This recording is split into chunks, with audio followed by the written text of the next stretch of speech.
साथ संगत जी, प्यार से कहना धन निरंकार जी। आप सभी महापुरुषों के चरणों में दास की प्यार भरी धन निरंकार जी। उम्मीद करता हूँ आप सभी लोग सुखी होंगे, स्वस्थ होंगे। परम पिता परमात्मा से आप सभी के सुंदर जीवन की और सुखी जीवन की कामना करता हूँ। मैं बलराम शर्मा, आपका भाई, आपका मित्र, आप सभी का अपने यूट्यूब चैनल बलराम शर्मा 9466 पर आप सभी का हार्दिक स्वागत करता हूँ। और आज फिर एक छोटी सी कहानी लेकर आया हूँ आपके समक्ष। उम्मीद करता हूँ आपको कहानी अवश्य ही पसंद आएगी। एक बार एक गांव में अर्जुन नाम का लड़का रहता था। वह अपनी दादी के साथ रहता था। उसके माँ बाप नहीं थे और उसकी दादी ही उसको पढ़ाती लिखाती थी और उसके सारे जो भी उसके खर्चे होते थे पढ़ाई लिखाई के, सब उसकी दादी ही उठाती थी। उसकी दादी घरों में काम करती थी और अपना गुजारा करती थी और अपने पोते को ज़्यादा से ज़्यादा पढ़ाना चाहती थी, क्योंकि उसका जो पोता था उसको पढ़ने का काफ़ी शौक था।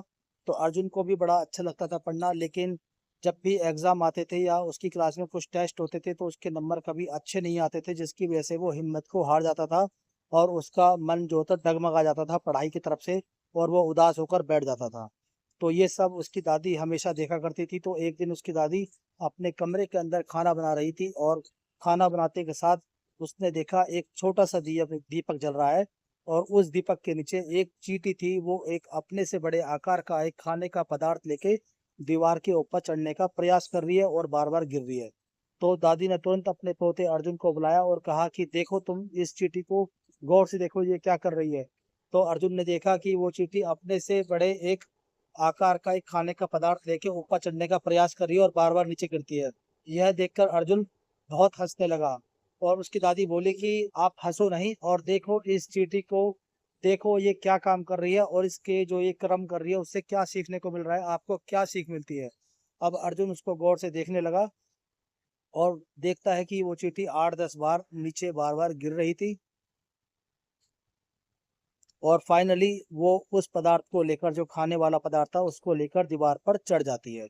अब अर्जुन समझ गया कि उसकी जो दादी थी वो उसको उस चींटी के माध्यम से क्या सीख देना चाहती थी। अब अर्जुन ने फिर से परिश्रम करा, पूरी कोशिश करी और अपनी पढ़ाई फिर से जारी करी और खूब मेहनत करी और आगे चलकर उसके अच्छे मार्क्स भी आए और उसकी तारीफें भी हुई। उसके टीचर्स भी उसकी खूब तारीफ करने लगे।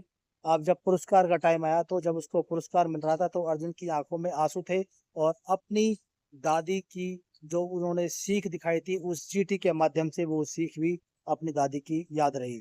तो इसलिए अपने जीवन में आप कभी भी निराश नहीं हो, क्योंकि अगर आप बार बार गलती कर रहे हो तो आप गलतियों से ही सीख के आगे बढ़ो। क्योंकि जो इंसान कभी गलती करता ही नहीं है तो समझ लो वो परिश्रम करता ही नहीं है।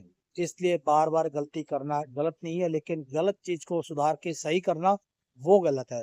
आप मेहनत करना कभी ना छोड़ें और पूरे पॉजिटिव माइंड से, पूरे सकारात्मक से, पूरे हौसले से, अपने दृढ़ विश्वास से अपने टारगेट की तरफ बढ़ते रहें। एक दिन मंजिल, तरक्की आपके कदम जरूर चूमेगी। अगर ये कहानी आपको अच्छी लगे तो प्लीज़ इसको लाइक करें, शेयर करें, कमेंट करें। और यदि आपने मेरा यूट्यूब चैनल सब्सक्राइब नहीं किया हो तो प्लीज़ इसको सब्सक्राइब कर लें, जिससे कि आने वाली तमाम शॉर्ट्स, वीडियोस, स्टोरीज आप नोटिफिकेशंस के माध्यम से देख पाएँ। साथ संगत ही प्यार से कहना धन निरंकार।